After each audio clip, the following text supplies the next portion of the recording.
ये कहानी है एक मुल्क की जिसकी तारीख हजारों साल पुरानी है।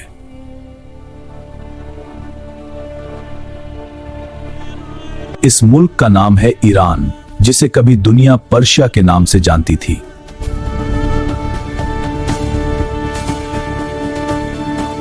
ये कहानी है एक पुरानी तहजीब की, एक ऐसी ताकत की जिसने कभी दुनिया को हिला दिया था। यहां से दुनिया की एक अजीम सल्तनत ने जन्म लिया।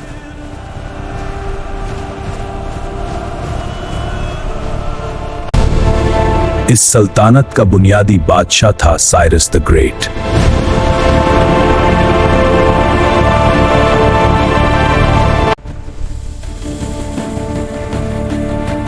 आज इस मुल्क को ईरान कहते हैं।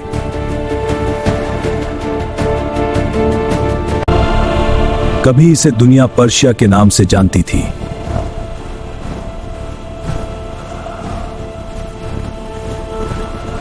फिर अलेक्जेंडर द ग्रेट ने पर्शिया पर हमला कर दिया।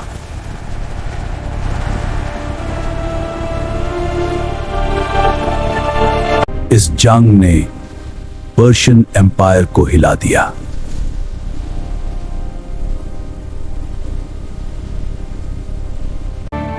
लेकिन ईरान की तहजीब कभी खत्म नहीं हुई।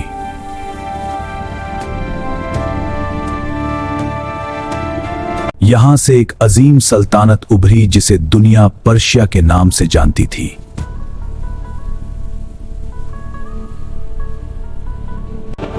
इस सल्तनत की ताकत से पूरी दुनिया वाकिफ थी।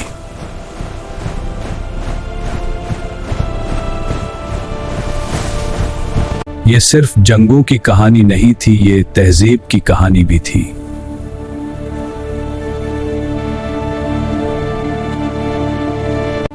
ईरान सदियों तक इल्म और दानिश का मरकज बना रहा।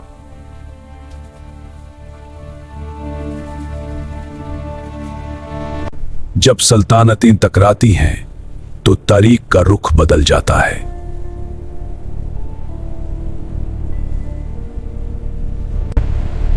जब दो अजीम फौजें टकराती हैं तो तारीख बदल जाती है।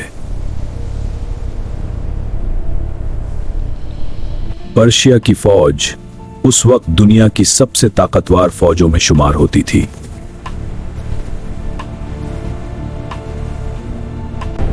इस एम्पायर की शान एशिया के कोने कोने तक फैल चुकी थी।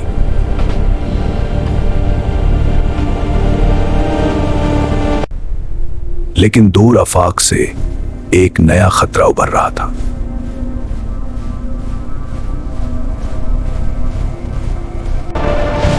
उस खतरे का नाम था अलेक्जेंडर द ग्रेट।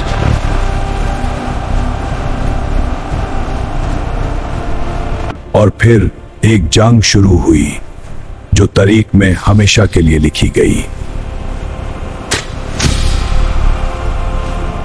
शहर टूटने लगे और पर्शिया की ताकत धीरे धीरे कमजोर होने लगी।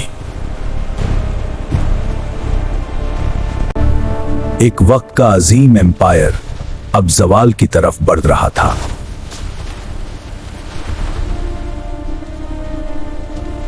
जंग के बाद जमीन पर सिर्फ खामोशी और तबाही रह गई।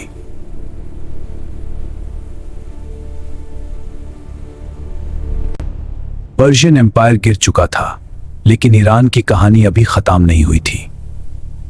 जंग के बाद पर्शिया की सरजमीन पर एक गहरी खामोशी छा गई।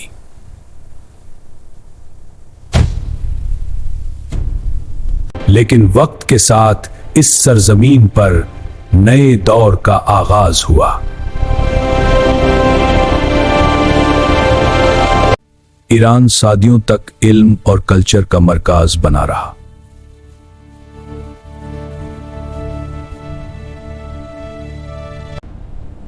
और धीरे धीरे पर्शिया एक नए नाम से दुनिया के सामने आया, ईरान।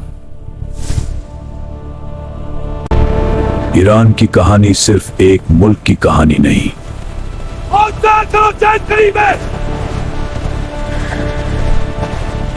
ये ताकत, सियासत और जंग की कहानी है। बादशाह सलामत दुश्मन सरहद पर पहुंच चुका है।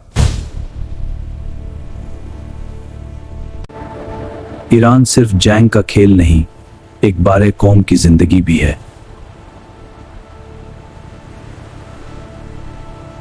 1979 में लोगों ने शाह की हुकूमत खत्म करके एक नई रिपब्लिक कायम की।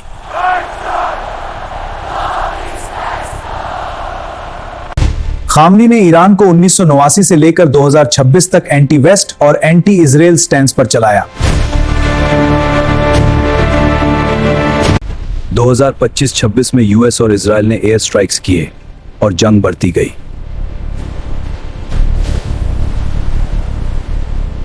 ईरान ने जवाब दिया और मिसाइल्स और ड्रोन से रिटेलिएट किया।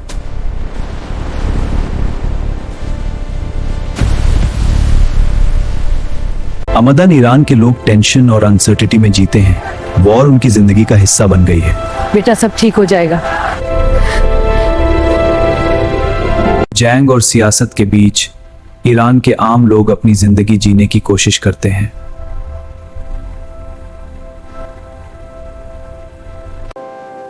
ईरान के नौजवान एक बेहतर मुस्तकबिल का ख्वाब देखते हैं।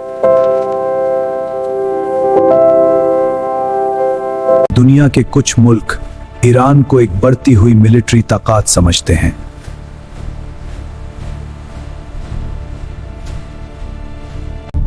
इसराइल और अमेरिका के साथ टेंशन आज भी खत्म नहीं हुई।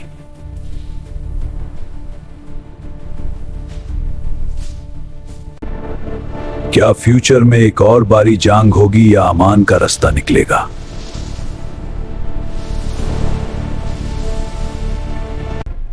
अमेरिका और इजराइल के हमले के बाद ईरान का एक बड़ा लीडर मार दिया गया और मिडिल ईस्ट फिर से जंग के दहाने पर खड़ा है।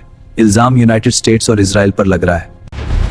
ईरान ने जवाब में गल्फ के चांद ममालिक की तरफ मिसाइल्स फायर किए कि टेंशन अब सिर्फ एक मुल्क तक महदूद नहीं रही। दुनिया भर के लोग एक ही सवाल पूछ रहे हैं, क्या ये एक और रीजनल कॉन्फ्लिक्ट है या तीसरी जंग अजीम की इब्तिदा?